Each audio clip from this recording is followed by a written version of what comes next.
The sword unsheaths easily, and as he gazed down at the sword's translucent teal blade, he couldn't help but think.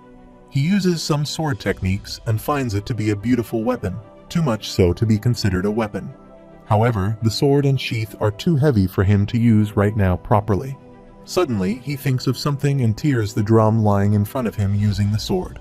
Some letters appear on it, showing the sword belongs to Dawn. Suddenly, his hand burns and the sword falls from his hand. Sylvie comes to him, and he tells her that he is fine. She wonders what happened to the sword suddenly. He again picks it up, and this time the weight and balance change. He uses his sword techniques to check it up. Not only that, but the handle and length of the blade have been shortened a bit in order to accommodate this body best. With access to the finest weapon, he had held a priceless sword in his hands for dozens of years, yet he had never felt one that matched so perfectly with him than now. He then swiftly moves through the drum, which slashes into 2 parts. The sword has a clean cut, and Arthur seems to like it. While extremely rare, there have been cases where master artificers have been able to create staffs and wands that have the ability to bond with a single user. The weapon would basically calibrate itself, allowing better manipulation of mana between weapon and master. But he would never read of any cases where a sword had the ability to bind itself to a user. In the meantime, Ray and Viknet enter the store and ask him to leave since they are getting late. He then comes to them, and Arthur asks him if he has found anything he likes. He exclaims that it is not as fancy as some of the other swords there, but it grows on him after he takes a few swings. Vincent tells him that it has been auctioned in one of the smaller stalls a few times, but no one bid for it. He takes out the sword and tries some sword skills with it, and Vincent asks him if he likes it. He replies that the weight distribution is a bit off because the creator was trying to make this light, but Arthur thinks it would be a good fit. He also asks him about the stick he got there, and Arthur thinks he needs to play this cool. He replies that he tripped over this on the way back there, and it's pretty sturdy and heavy, so he thought it would be a good practice tool. Vincent doesn't remember seeing this before, and he asks him permission to see it, and asks the assistant if he has any records of a cane like this.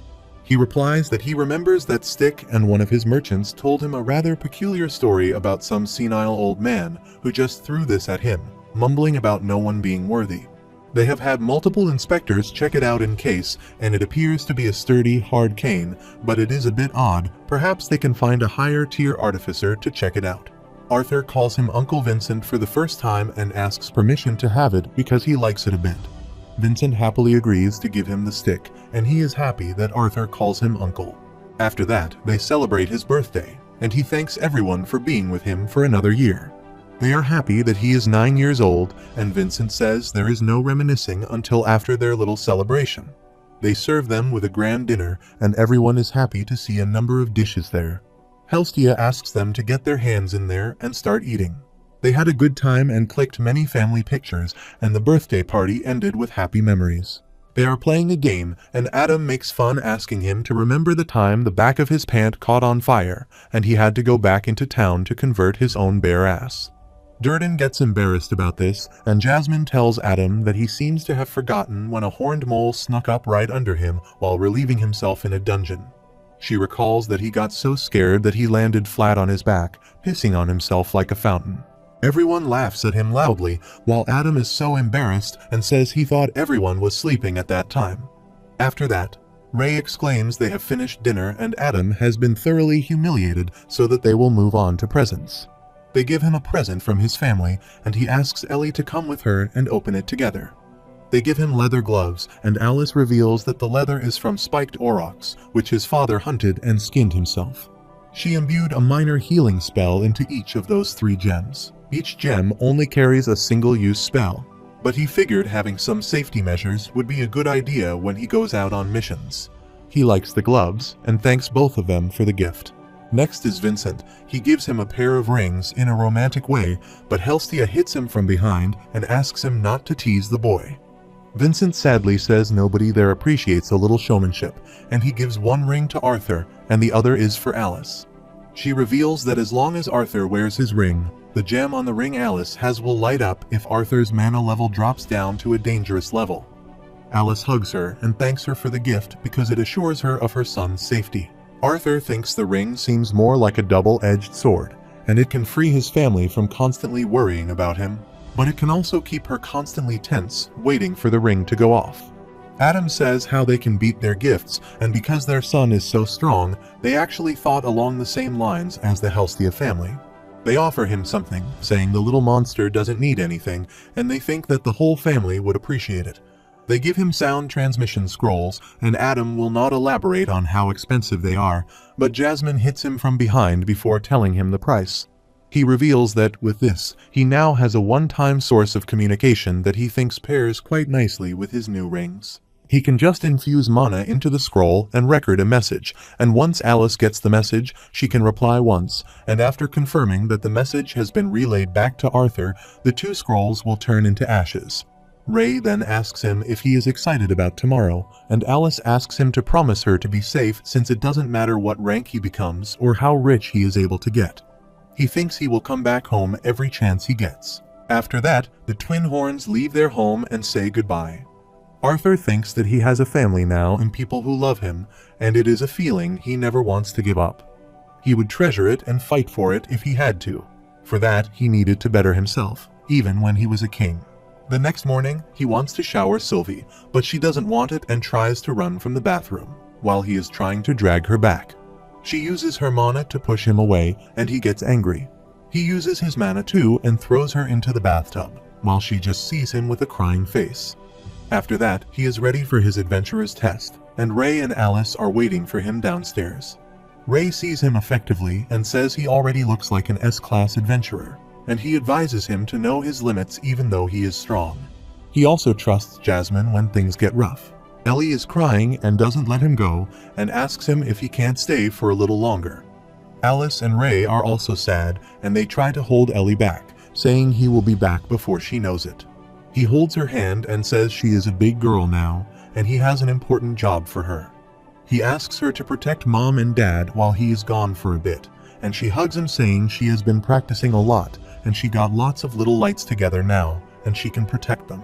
He thinks he has missed so much of his sister's life, and knows his short time there wasn't enough.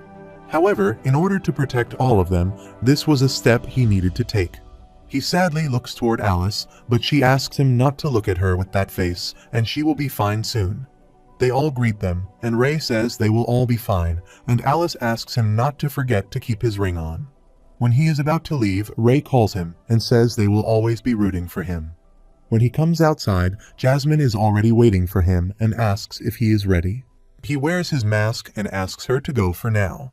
After that, they go for the adventurer test, and Jasmine observes that his bond looks different today. He replies that he found out recently that she is able to alter her form slightly.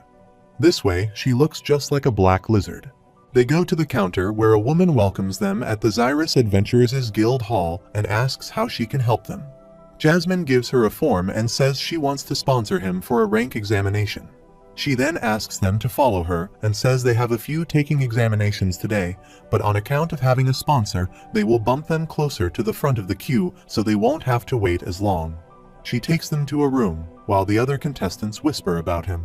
They enter a room where the woman informs a man that a class adventurer, Jasmine Flamesworth, has requested this gentleman to be taken in for a rank examination. The man asks the woman to wait outside and asks Jasmine about how she is. She met with her father not long ago, but she stares at him angrily. He introduces himself as Caspian Bladeheart, who is in charge of this branch. He exclaims that there is usually an application to be filled out along with an inspection of his mana core before a series of practical exams. Still, since Miss Flamesworth is sponsoring him, he will waive those steps. He wonders if Jasmine's family is that special, and Caspian says the only thing remaining is for him to do a mock duel against one of their examiners. Judging by his weapons, he observes that he may be a fighter or augmenter. He states that names aren't mandatory to become a registered adventurer, but seeing that he has a close relationship with Jasmine, so he asks him if there is a way to address him. The previous night, when he was staring at the mask, he thought this kind of reminded him of a hard note on a music sheet. So he decides to take his name as note, and he observes Hai just shaking his hand that the man is very strong. Caspian says Miss Mary will show them to the examination hall, and he just leaves by staring at him. He finds out that the Flamesworth house was mentioned with a fair degree of respect, and he wonders if this is why she wants to accompany him. However, he observed that she seemed pretty upset at the mention of her father back then. Miss Mary shows them a route that will directly take them to the base level where the testing occurs. He requests them to be mindful and head directly up the stairs and remain seated until his name is called. They enter a large room where two contestants are fighting each other. One is attacking while the other is dodging, and he attacks him again, asking him to try to dodge this one. He announces his next attack by the name of Hell Smash, and Arthur wonders why he is announcing his next attack. Just like how conjurers chanted spells to focus their intent, many augmenters similarly chose to vocalize the name of their attack. Arthur thinks it was a bit excessive for such a simple move, and the man is shocked at how he is being defeated. He shouts at him and says some grandmothers swing their walking canes better than he can flail around that polearm of years. The other adventurer says he depends too much on physical strength compared to his mana reinforcement, throwing his attacks balance off, and his attacks are laughably transparent.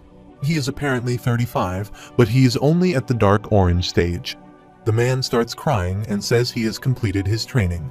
He says he would normally put someone of his caliber in E class, but seeing as how he has a fire affinity, he gives him a D rank. Next, they call Diane Whitehall for the exam, and a girl appears there. But she got stuck on the stairs and fell to the ground. Everyone laughs at him, and one of them says they should put her in E class and that it's just a waste of time to test her. Arthur observes him from a distance and thinks he seems very strong. The girl comes there and introduces her to Diane Whitehall, age 18, a conjurer at the solid orange stage with a single specialization in water. A lady says she doesn't need to introduce herself. They already have their information. She asks her to ready her weapon and know that there are medical staff and an emitter on site in case any injuries arise from their test. Once a conjurer has reached the orange stage, it's apparent where their specialty lies. Rather than trying to become adept at all four elements, focusing solely on the element of one's highest affinity was much more efficient. Arthur heard that for conjurers, claiming dual specialization and up meant the test would be stricter to more accurately test whether the applicants were really adept at multiple elements. The woman says they will now see what he has got Miss Whitehall, and the girl casts a spell to attack her. Jasmine tells her that conjurers aren't as proficient in reinforcing their bodies with mana as augmenters. They are trained very strictly to set up defensive measures first during battle. The Examiner Mage uses her Earth attribute and dodges her attack in just an instance. Arthur finds it interesting and thinks the Examiner used that spell to block Diane's vision within her protective water sphere. Diane casts another spell and tries to cast another spell, but the Examiner dodges her every time. Suddenly, her water turns into a blast of fog, and she casts another spell to attack the Examiner. Suddenly, she disappears and appears behind her, and she says her control is quite decent and that his last spell chain was well practiced. She was a bit overconfident about not preparing another defensive measure, but his efficiency in mana control and cast and speed were good. She gives him a C-class rank, and Arthur thinks C-class at her age is something she should definitely be proud of. The announcer next calls Elijah Knight, but she shows something to the Examiner on his list. Suddenly, the Examiner says he has been informed of his status and is hereby assigned the rank of B-class adventurer. Everyone wonders how they give him a B-class when he doesn't need to get tested. The boy gets up from his seat, and Arthur stares at him. They call the next contestant, Lucas Wykes, and he is the boy from earlier. He also exclaims that they should skip over him and just place him in a class. She reads his characteristics, such as that he is 11 years old, a conjurer at the light orange stage, and a single specialization in fire. Arthur is also surprised to see that he is at the light orange stage at 11, while the Examiner doesn't like him and thinks he is just an arrogant child. She asks him to start the test and see what he can do. He uses his fire attributes and raises his fire protector, and the other Examiner is impressed to see a decent and stable flame guardian. It looks like they have a special talent today. They can expect this from a member of the Wykes family and create a firewall in front of him. He then casts a spell, and the Examiner says it seems he wasn't just full of hot air, but his disrespect shows that he needs to learn some humility. Therefore, she creates a dust wall that annihilates his fire. Arthur thinks it was a good move from the Examiner, and the Flame Guardian will be naturally extinguished once it uses up the limited oxygen inside the tomb. But Lucas smiles and casts another spell, saying it's too late. Arthur has heard that there has never been a case where an Examiner has gotten injured while testing new adventurers. He uses hundreds of flames to attack him, and the examiner finds it difficult to dodge all of them simultaneously. She then tries to dodge, but the attack strength is so much powerful that she has to run in order to dodge. She then rushes toward him, creates multiple attacks, and reaches behind him. She creates a soil's hand and makes it grab his leg, and Lucas isn't able to release it. He shouts loudly and asks her to release him. Soon, he has been defeated by the examiner and falls to the ground. She exclaims his raw mana pool and ability to learn high-tier fire affinity spells speak volumes of his potential, but Lucas again gets up and says the attack is not over yet. The examiner was unguarded, so she wasn't able to dodge him, but the other examiner rushes in time and blocks his attack. Lucas gets angry with him and asks how he dares to interrupt his exam. The examiner replies he was the one who broke the regulation and initiated a surprise spell despite the examination ending. Lucas shouts and calls the examiner a witch and says she was the one who got in the way of his next attack by blocking those fire beams. She was the one who deemed the test complete even though he had everything under control. The examiner asks her to announce his result, and she states that his mana pool and control are both excellent. Despite the faults displayed from lack of experience, it is more than reasonable to place him into Class B. Lucas seems in a very bad mood, but quietly gets upstairs. Some contestants congratulate him for getting a B class, but he shouts at them and asks them not to compare themselves to him. He thinks they have to wait until their father hears of this, and next, they call Arthur for the test. Jasmine wishes him luck, and he goes there thinking about approaching this sort of warrior best. The examiner has years of training and experience with his sword, and his movement was explosive and sharp, but he wasn't without gaps in his defense.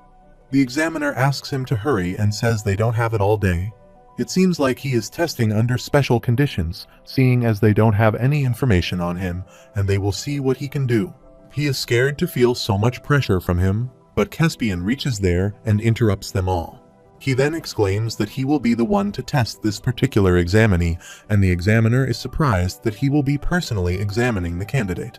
He asks him if there is really a need for an A class to lower himself to test an examinee, especially a mage of his caliber, and Caspian replies he is not questioning his strength. Still, he feels obligated to test himself, seeing as his sponsor and has sharp, deep ties. He asks Arthur if he agrees with this and is ready to give the test.